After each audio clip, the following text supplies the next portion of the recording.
Hey everybody, it's the man called Megs here with another Paladins Champions of the Realm video. And the subject for this Who Is video is the champion Grohk, one of the protector classes in the game, so working on the same lines as Fernando or Barik. This champion is not designed primarily to go out and get large amounts of kills, but he's really there to help back up and protect your teammates whilst dealing damage from sort of medium range. So Grohk's primary ability is his lightning staff. This is how you'll be doing the majority of your damage in the game. Possibly one of the more tricky weapons to actually get your head around when you first start using it. Seems like it should be easy, actually in practice, not quite so much. So let's take a look at how the weapon works. On its own, this weapon is probably fairly unspectacular. It doesn't do a massive amount of damage to one enemy all in one go like some other abilities, and it requires you to be constantly aiming on the target whilst you need to do that damage.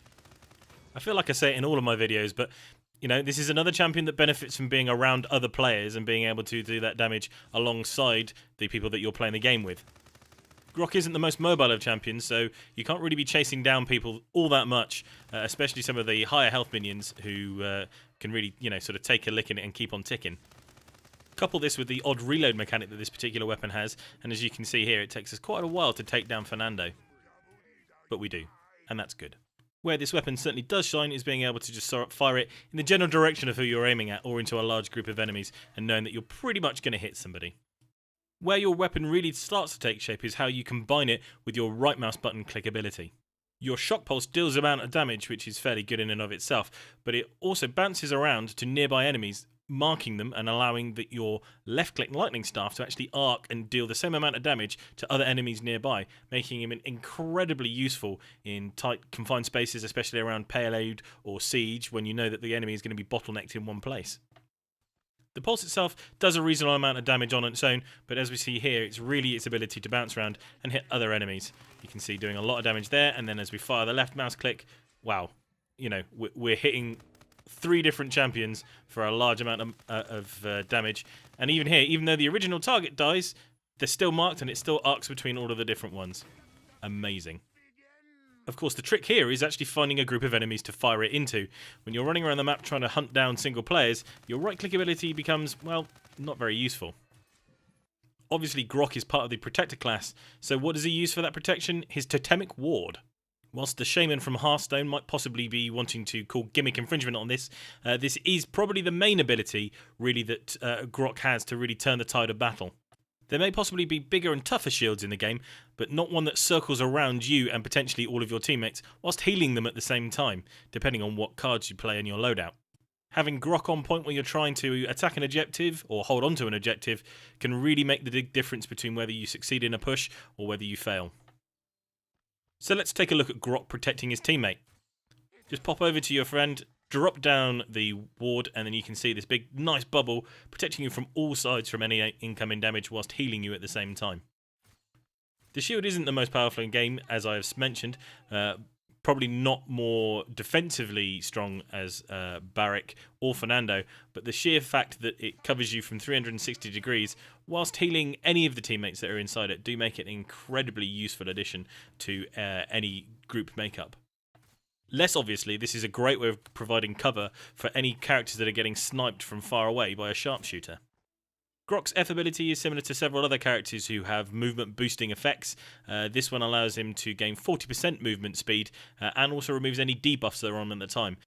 Do note though that when we say debuffs, that's not the same as CC. So if you're snared or rooted in place, this isn't going to allow you to actually clear that off and make a run for it.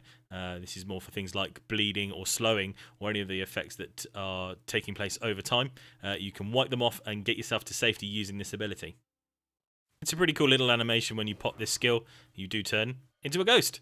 It doesn't last very long, as you can just see here. It gives you, maybe a couple of 100 yards to run and get out of danger. Grohk's ultimate ability is Tempest. At the same time, one of the best and also the most frustrating ultimate abilities in the game I've found during my play. It can really do a large amount of damage across several enemies in a short period of time and really help either do a defensive break of their push or push hard in against them when they're trying to defend hard. The issue you've got, it doesn't happen for very long, and you need to be pretty close to your targets to actually get this damage done. When it works, it's spectacular. When it doesn't, you'll run around chasing enemies who are just out of reach and it doesn't do anything. Before we finish up looking at Grohk, let's just take a look at how his weapon actually works. Unlike all the other champions that have sort of ammo to keep on top of and be able to reload, the weapon for Grohk doesn't actually have ammo as such. It reloads over a period of time.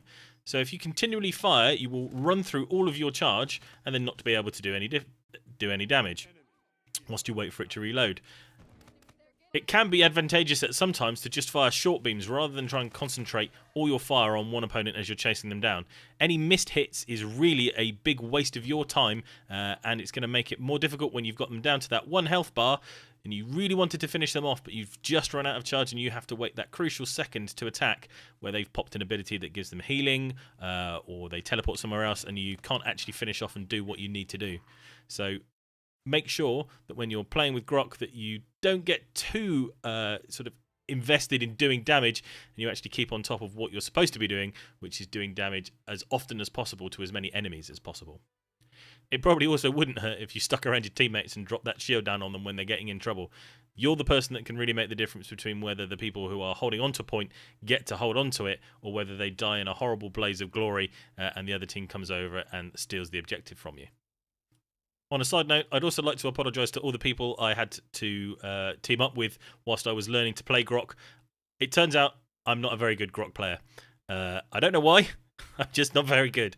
So again, apologies for that. But if you liked this video, please remember to like, comment and subscribe for more Paladins content. I've been the man called Megs, and I will see you next time on the next video. Bye bye.